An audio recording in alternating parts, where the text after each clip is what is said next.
जय गौ माता, जय गौधन। अभी हम हैं गुजरात, राजकोट जिला में श्री प्रखरिया गांव श्री सिद्धार्थ गौशाला में।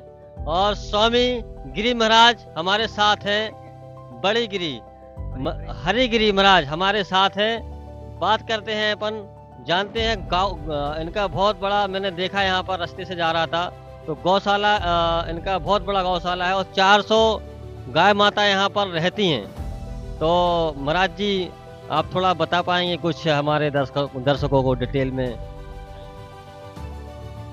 मेरा नाम हरिगिरी है और हम अभी श्री सिद्धार्थ गौशाला प्रगड़िया चौकी राजकोट अहमदाबाद प्री मंदिर के सामने जो भाग है वहाँ ये गौशाला स्थायी है, स्थित है। और यहाँ हम निराधार, वृद्ध, बीमार जो लोग छोड़ देते हैं, ऐसी गौवंश और गौ माता को करीबन 400 के आसपास सेवाई करते हैं। यहाँ जो दूध है वो सुबह को 10-12 लीटर होता है और शाम को 10-12 लीटर दूध होता है। तो यहाँ जो मेहमान रहता है, मुलाकात के लिए मेहमान आते हैं, उसको चाय पानी का हो जाता है। कभी कभी तो ज़्यादा मेहमान रहता है तो दूध भी बाहर से लाना पड़ता है। तो ऐसे हम यहाँ गौ माता का देखभाल कर रहे हैं। अच्छा स्वामी जी, अभी क्या है अपने देश में कोई कोई राज्य ऐसे हैं कि जो मतलब किसान होते थे आज के 15 साल पहले, तो वहाँ वो लोग गाय माता को खूब अच्छे से रखते थे, और आज ऐसा क्या कारण बना कि लोगों ने उनको रोड पर छोड़ दिया? देखो, टेक्नोलॉजी या विज्ञान का हम विरोध नहीं करते हैं, मगर बात ये हुई, चला में मेरी जो जानकारी है उसमें 15-20 साल पहले ट्रैक्टर था, मगर बड़ा वाला ट्रैक्टर था। तो वो ट्रैक्टर से बारिश में, मानसून में खेत नहीं हो सकती थी।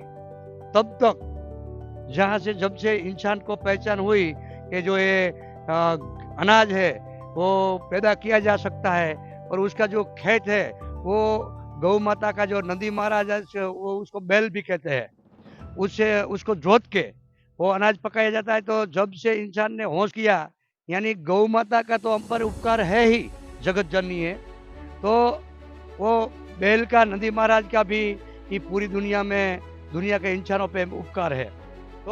तो मामला ये है कि अभी जो आपने बोला मुझे, नंदी महाराज की बैल की जरूरत कम हो गई, तो कम होने की वजह से बैल की जरूरत नहीं है। अभी कोई लोग उसको पालन पोषण करने के लिए बैल की जरूरत नहीं है, तो गौ माता का जरूरत नहीं रहा है। उसकी वजह से लोगों ने अपने स्वार्थ खत्म हो गया, यानी ट्रैक्टर मिनी आने से उसका स्वार्थ खत्म होने जाने की वजह से लोगों ने गौ माता और नंदी महाराज को रोड पे खुला छोड़ दिया है। तो यहाँ पर स्वामी जी ने बहुत ही अच्छा संकेत दिया है, जिससे अपन बोलते हैं माँ बाप ने अपन को बड़ा कर दिया, लेकिन उसके बाद अपन बड़े हो जाते हैं तो अपन माँ बाप को छोड़ देते हैं। कहीं ना कहीं ये ऐसी बात समझ में आ रही है। और स्वामी जी, मैं आपसे ये जानना चाहता हूँ कि आने वाले संकेत क्या होंगे अगर लोगों का यही बर्ताव रहा और यही चाल चलन रहा लोगों का गाय के प्रति, गाय माता के प्रति, तो आगे आप क्या संकेत देना चाहेंगे?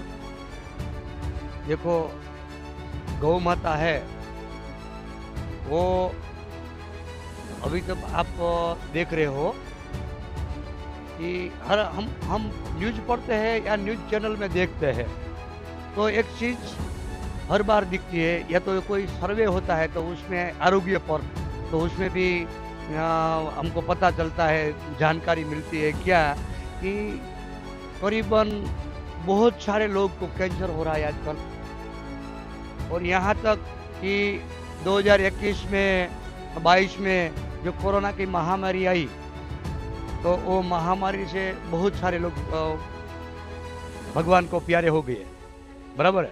तो अगर ये गौ माता है, गौ माता की आधारित खेती है, तो मामला क्या होगा, ये बीमारियों को हम रोक सकते हैं।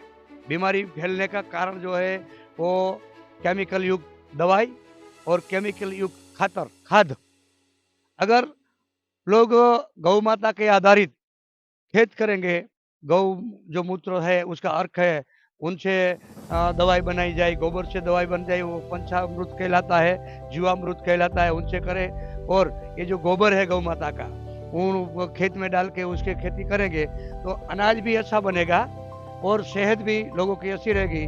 दूसरी बात आपने बोला कि संकेत क्या है, तो अच्छा स्वामी जी, अभी जो मतलब गाय माता पे करोड़ों रुपए बजट आता है, और इस पर कोई आप टिप्पणी करना चाहेंगे? क्योंकि रोड पे कहीं ऐसा समझ में नहीं आता है, जो कि गौशालाएं बनी हुई हैं वो भी बंद पड़ी रहती हैं कहीं कहीं, और कुछ इस पे आप कुछ विशेष बात बताना चाहेंगे?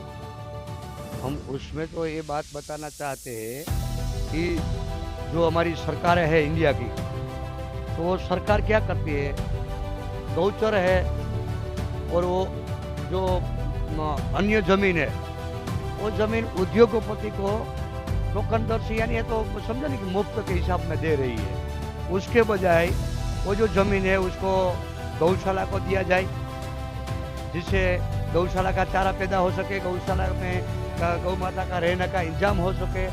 दूसरी बात, जो उस बजट गौशालाओं के लिए, गौ माता के लिए वो रखते हैं, वो बजट बहुत कम है।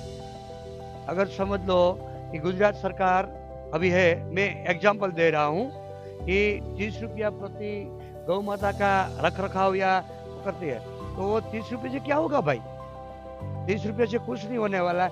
कम से कम 150 रुपये का खर्चा होता है, तो कम से कम 150 रुपया अगर नहीं देते हैं तो 100 रुपया कम से कम देना चाहिए। साथ में ये जो जमीन